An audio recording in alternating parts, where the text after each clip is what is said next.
जिसे हम आज़ाद हिंदुस्तान कहते हैं, उसका शायद यह सबसे बुरा दौर है।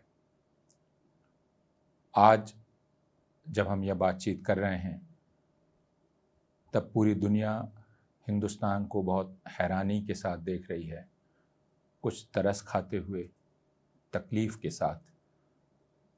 जिस तरह का बर्ताव हिंदुस्तान की सरकार और हिंदुस्तान की राजकीय संस्थाएं यहाँ के मुसलमानों के साथ कर रही हैं, उसको ख़ास कर नोट किया जा रहा है। आज के सारे अखबारात आपने देखे होंगे। कल दिन भर टेलीविज़न चैनल अगर आपने देखे होंगे, तो एक दृश्य बार बार दिखाया गया। वह था इलाहाबाद में परवीन फ़ातिमा के घर का ढाहा जाना। मैं परवीन का नाम ले रहा हूँ इसलिए कि प्रचारित यह किया गया कि जावेद मोहम्मद साहब का घर गिराया जा रहा है। इलाहाबाद पुलिस के मुताबिक और इलाहाबाद प्रशासन के मुताबिक जावेद मोहम्मद मास्टरमाइंड थे। इलाहाबाद में कुछ दिन पहले जो विरोध प्रदर्शन हुए मुसलमानों के, पैगंबर साहब को लेकर जो अपमानजनक टिप्पणियां भारतीय जनता पार्टी के नेताओं ने की, उसके खिलाफ उन विरोध प्रदर्शनों में जो हिंसा हुई, उसके मास्टरमाइंड जावेद मोहम्मद थे, जिला प्रशासन और पुलिस के मुताबिक, और इस वजह से उनका घर गिराया गया।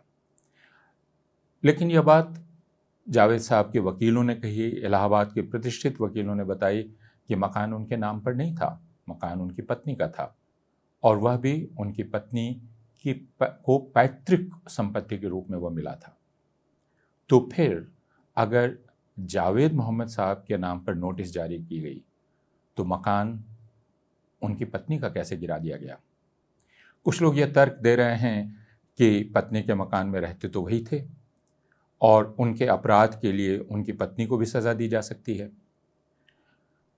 लेकिन आज अखबारों में आपने पढ़ा होगा, इलाहाबाद उच्च न्यायालय के पूर्व मुख्य न्यायाधीश जस्टिस माथुर ने कहा है कि मकानों का इस तरह बुलडोज़र से गिराया जाना पूरी तरह से गैर कानूनी है, अवैधानिक है।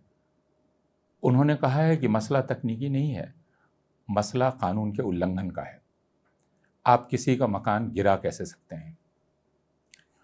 लेकिन यह बात आमतौर पर हमारी समझ में नहीं आती। हमें ऐसा लगता है कि अगर हम किसी को अपराधी मानते हैं तो उसे फ़ौरन हम सज़ा दे सकते हैं, और अपराधी आज की भारतीय जनता पार्टी नीत सरकार के निगाह में कौन है, मुसलमान के अलावा? हालांकि मुसलमानों का रोज़ाना अपमान किया जा रहा है, मुसलमानों के साथ हिंसा की जा रही है, और इसका सिलसिला पिछले 8 साल से नए नए रूप में दिखलाई पड़ता है।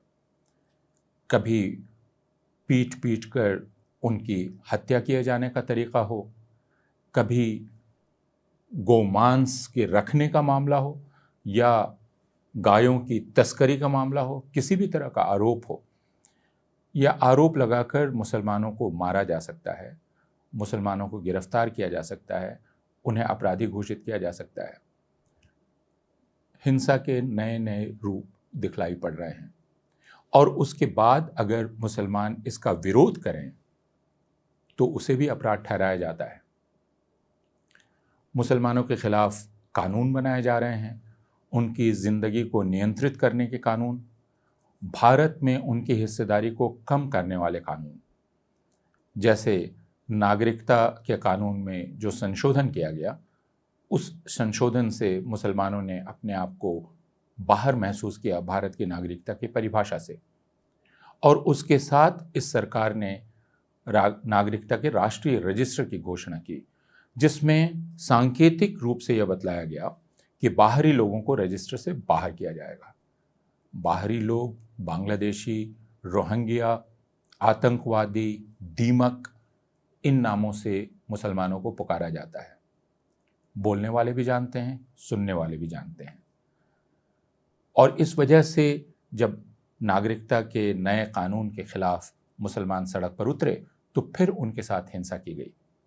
उत्तर प्रदेश में, अकेले उत्तर प्रदेश में 23 मुसलमान मारे गए। पहले तो पुलिस ने उसकी जिम्मेदारी लेने से ही इनकार कर दिया और ऐसा कहा गया कि मुसलमान खुद ही अपनी गोली से मारे गए हैं।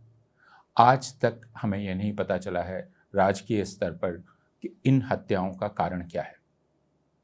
उसके बाद बड़े पैमाने पर मुसलमानों की गिरफ्तारियां और उत्तर प्रदेश सरकार ने जगह जगह उनकी तस्वीरों के साथ होर्डिंग्स लगवा दी, ये कहते हुए कि जो लोग विरोध प्रदर्शन में शामिल थे वे अपराधी हैं और उन्होंने सार्वजनिक संपत्ति का नुकसान किया है और उसकी भरपाई उन्हें करनी पड़ेगी। फिर उनकी गिरफ्तारियां। इलाहाबाद उच्च न्यायालय ने इस प्रक्रिया को उस वक्त गैरकानूनी ठहराया और उत्तर प्रदेश सरकार को डांट लगाई।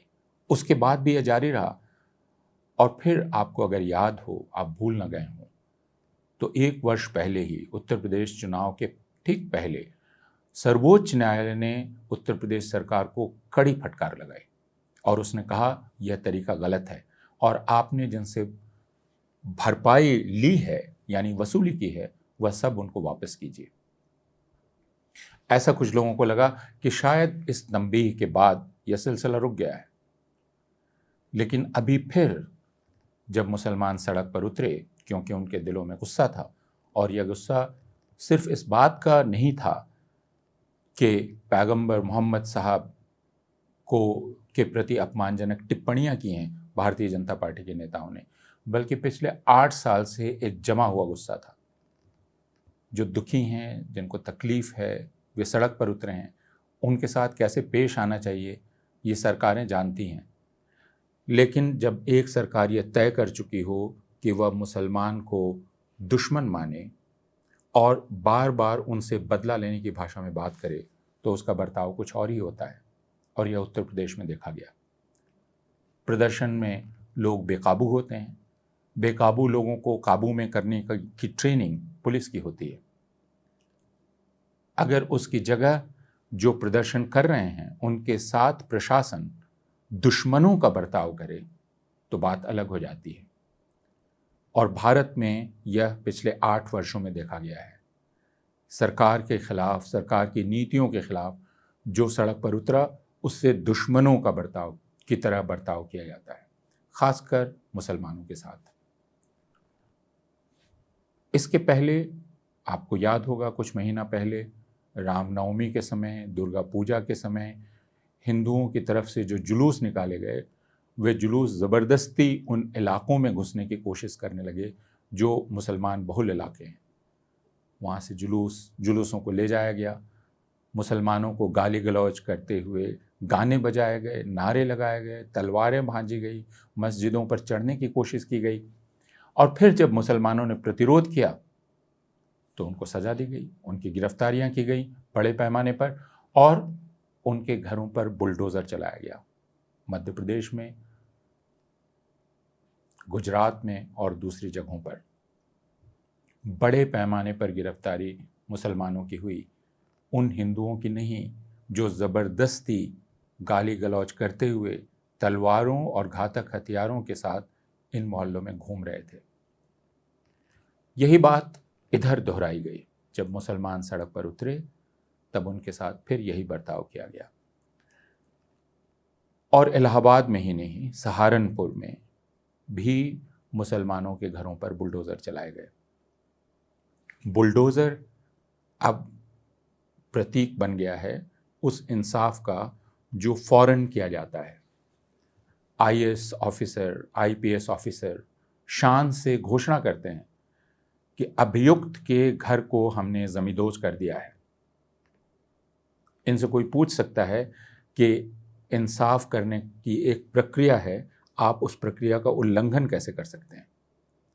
आप यह कैसे कर सकते हैं कि किसी पर आप आरोप लगाएं, आप यह कर सकते हैं कि उसे गिरफ्तार कर लें, लेकिन वह आरोप ठीक है कि नहीं ठीक है इसकी जांच करने का काम अदालत का है। सज़ा क्या होगी, कितनी होगी, यह भी अदालत तय करती है। फिर बुलडोज़र चलाने का फैसला कौन कर रहा है? इसमें भी जो चालाकी है वह छिपती नहीं।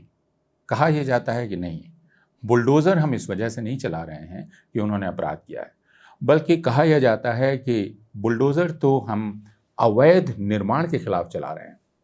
जैसे दिल्ली की जहांगीरपुरी में भी जब भारतीय जनता पार्टी के नेताओं ने मांग की कि मुसलमानों के घरों पर बुलडोज़र चलाए जाएं, तो अगली सुबह ही जहांगीरपुरी के बाहर बुलडोज़र पहुंच गए और वह म्यूनिसिपैलिटी की तरफ से लेकर अधिकारीगण पहुंचे और उन्होंने कहा कि हम अवैध निर्माण को हटाने आए हैं, अतिक्रमण हटाने आए हैं। और यही बहाना उत्तर प्रदेश में इलाहाबाद में दिया गया, सहारनपुर में दिया गया। लेकिन जैसा विशेषज्ञों ने बतलाया है, जैसा जस्टिस माथुर ने बतलाया और जैसा बाकी सारे लोग कह रहे हैं कि सर्वोच्च न्यायालय के अनेक फैसले हैं पहले से, जिन फैसलों में यह कहा गया है कि जीने के अधिकार का मतलब है इज्जत के साथ जीने का अधिकार, जिसमें अपने घर में इज्जत के साथ रहने का अधिकार शामिल है और आप उससे किसी को बिना प्रक्रिया के वंचित नहीं कर सकते। अगर आप ये कह रहे हैं कि मकान अवैध है तो भी आपको पर्याप्त नोटिस देनी होगी, तो भी उस व्यक्ति को जवाब देने का पूरा वक्त देना होगा और उसके बाद कार्रवाई तय करनी होगी। मकान का कितना हिस्सा अवैध है, कितना अनधिकृत है, उसको किस तरह से आप हटाएंगे, क्या कार्रवाई करेंगे, या आप पूरा का पूरा मकान बुलडोज कर देंगे। यह सारा कुछ सर्वोच्च न्यायालय के एक नहीं कई फैसलों में बार बार कहा गया है। लेकिन भारतीय जनता पार्टी की सरकार को सर्वोच्च न्यायालय के फैसलों से, संविधान से और कानून से की कोई परवाह नहीं है। वह एक ऐसा कानून लागू कर रही है जो भीड़ को पसंद है। हम सब जानते हैं कि हम सब फौरी न्याय करने में आनंद लेते हैं। अगर किसी को आपने पकड़ लिया जो जेब कतरा है तो उसे पीट कर वहीं सज़ा दी जाती है। बहुत बार लोग पीट पीट कर मार डालते हैं। यह भीड़ का न्याय है जो लोग तुरंत देने में विश्वास करते हैं। लेकिन कानून का न्याय अलग होता है।